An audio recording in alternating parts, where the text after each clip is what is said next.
Magandang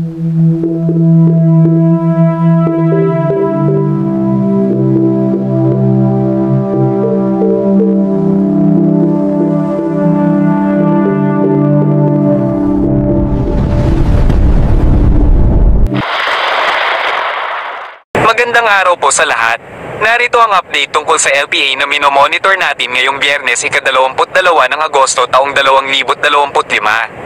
Sa kasalukuyan, ang LPA na minomonitor natin sa silangang bahagi ng Luzon ay nananalasa na at naglandfall sa Aurora.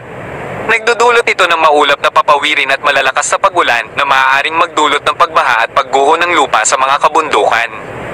Ang pagkilos ng LPA ay pakanluran at sa mga susunod na oras, posibleng tahakin ito ang Quirino, Nueva Vizcaya, Benguet, La Union at Ilocos Sur.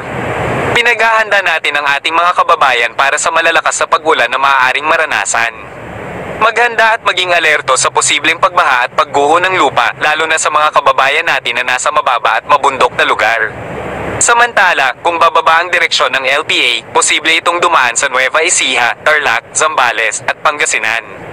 Pinaghahanda rin natin ang mga lugar na ito upang makaiwas sa malubhang epekto ng malakas na pag-ulan. Ang trapo extension nito ng mga Colapan ay sakop ang buong Luzon na magdudulot ng maulap na papawirin at pag-ulan sa Pampanga, Bulacan, Rizal, Bataan, Cavite, Laguna, Batangas, Quezon, Camarines Norte, Camarines Sur, Catanduanes, Albay, Sorsogon, Occidental Mindoro, Oriental Mindoro, at Marinduque.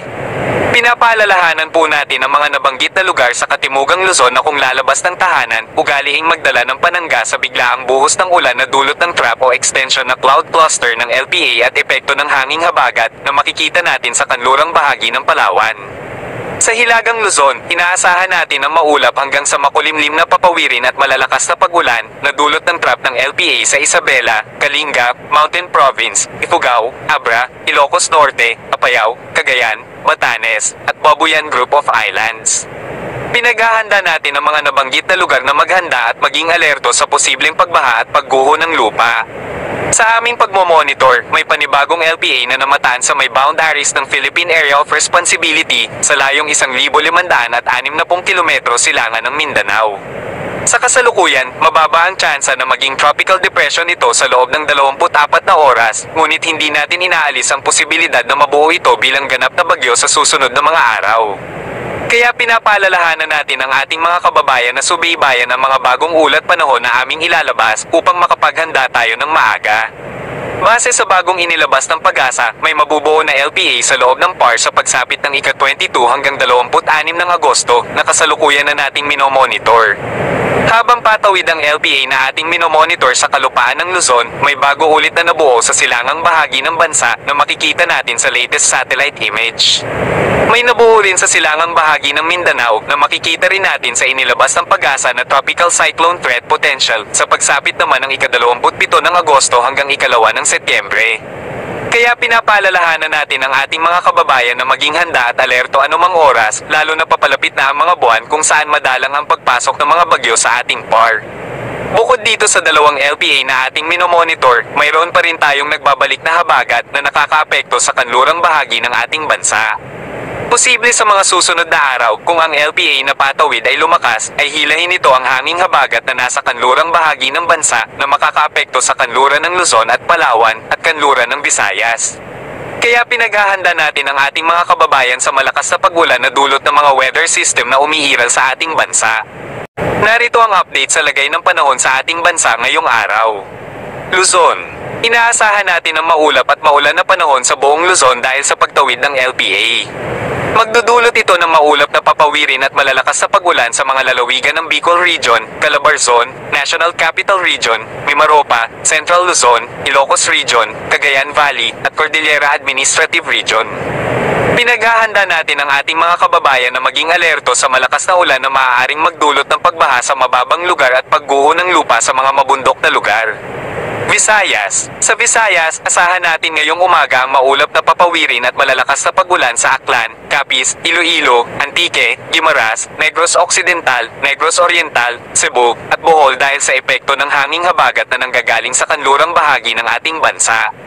Samantala, sa nalalabing bahagi ng Visayas, inaasahan din natin ang maulap na papawirin at kalat-kalat na pag-ulan sa Northern Samar, Eastern Samar, Biliran, Leyte, at Southern Leyte dahil sa trap o extension na cloud cluster.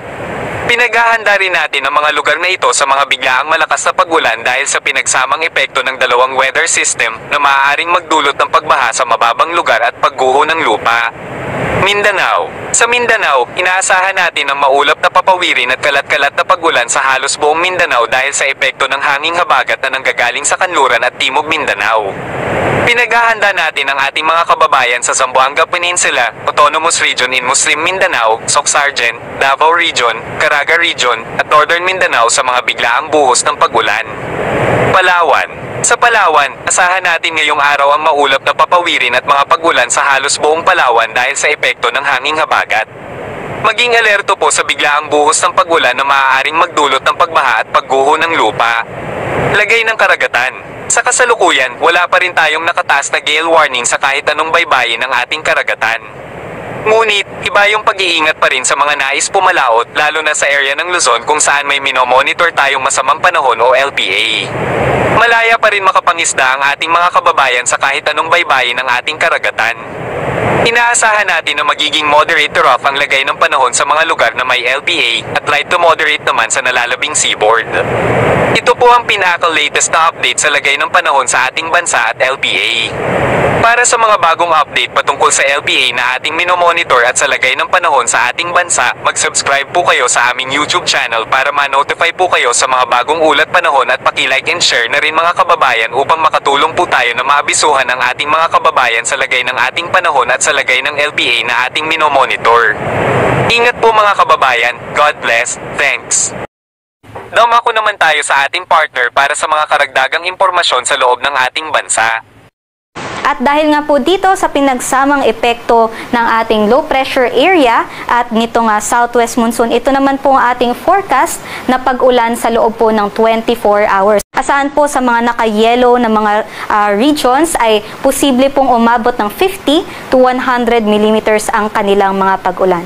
So 50 to 100 po ay ibig sabihin po niya, posible pong umabot ng 4 hanggang 8 na timba ng tubig ang ipalabas nitong southwest monsoon at ng LPA. At yung ganyang level nga po ng tubig ay posible po magkaroon po tayo ng mga localized floodings at lalong-lalo na po sa mga urbanized areas at mga low-lying regions. Kaya posible po talagang tumaas yung level ng tubig natin. Ito rin po mga naka-yellow ay may posibilidad din po na magkaroon ng mga landslides dahil nga po dito sa pag-ulan. So yung lagay ng panahon po natin sa buong Luzon ay magiging maulap at maulan. Lalong-lalo na po dito sa may, yun nga po, Central Luzon area at dito din po sa may Bicol region and sa may Calabarzon area dahil po dito sa low pressure area. Ang magiging guwat ng temperatura dito sa Metro Manila 26 to 30 degrees Celsius. Para naman po sa Palawan, Kabisayaan at sa Mindanao, asahan din po natin ang maulap at maulan na panahon dito po sa may Palawan, sa may Visayas at dito rin po sa kanlurang bahagi ng Mindanao. Pero sa may eastern side naman po, silangang bahagi ng Mindanao, kagaya na lang po dyan sa may Caraga at sa may Davao region, asahan naman po natin ang bahagyang maulap hanggang maulap na papawirin. So, generally fair weather po tayo pero mataas po yung tsansa ng mga isolated o localized thunderstorms. Ito po ang ating mga agwat ng temperatura. Ito naman po ang ating 3-day weather outlook. So, yung habang papalayo na po itong LPA, posible po by Saturday ay makalabas na po ito ng ating PAR. Pero, yung ating southwest monsoon po ay iiral by Saturday hanggang Sunday po yan. Pero, yun nga po, yung kabuuan po ng ating Luzon, especially po dyan po sa may western sections po ng Luzon, Visayas at Mindanao ay makakaranas po tayo ng mga maulap na panahon dahil po dito sa southwest monsoon. Dito naman po sa may Kabisayaan, asahan pa rin po ang epekto nitong southwest monsoon, lalong-lalo na po sa may western sections po ng Visayas, sa may Iloilo, sa may Negros Island region, sa may Panay Island po. So, dun po kailangan mag-ingat yung ating mga kababayan dahil po yung ating mga pag-ulan ay mag-e-extend po for ilang araw po yun at dahil nga po kung mag-extend yung ating mga paulan, posible pong maging mas malambot po yung ating mga soils doon at posible po yung ating mga localized na floodings at mga landslides. Pero dito naman po sa may eastern section ng Visayas, lalong-lalo na po sa may eastern Visayas at pati na rin po sa central Visayas, asahan po na masihina po yung epekto nitong southwest monsoon. Earliest po by Sunday dito sa may Eastern Visayas at by Monday naman po dito sa may Central Visayas. At dito naman po sa may Mindanao area, posible po yung southwest monsoon ay makaapekto pa rin po sa kanlurang bahagi ng ating bansa. So kabilang na nga dyan ang northern Mindanao, dito rin po sa Zamboanga Peninsula, sa may Barm area, pati na rin po, pati na rin po doon sa may Palawan area, no? Pero sa may Metro Davao, dahil nasa silangang bahagi naman po siya ng ating bansa, by Saturday ay masihina po yung epekto nitong ating southwest monsoon sa Davao area, pati na rin po sa may Caraga region. Pero pansin po natin na dito po sa may kanlurang bahagi ng ating bansa ay mag-improve po yung ating weather by Sunday to Monday dahil masihina po yung epekto nitong ating southwest monsoon. Pero dito naman po sa may eastern section ng Mindanao, meron po kasi tayong binabantayan, no, na cloud cluster at posible po ito makaapekto dito sa may Davao region and Caraga region. Possibly po by Sunday ay asahan na po natin yung mga pag-ulan, pagkulog at pagkidlat. Ang sunset naman po natin ngayong araw sa Metro Manila ay mamayang 6:15 PM at ang sunrise naman po natin 5:43 AM.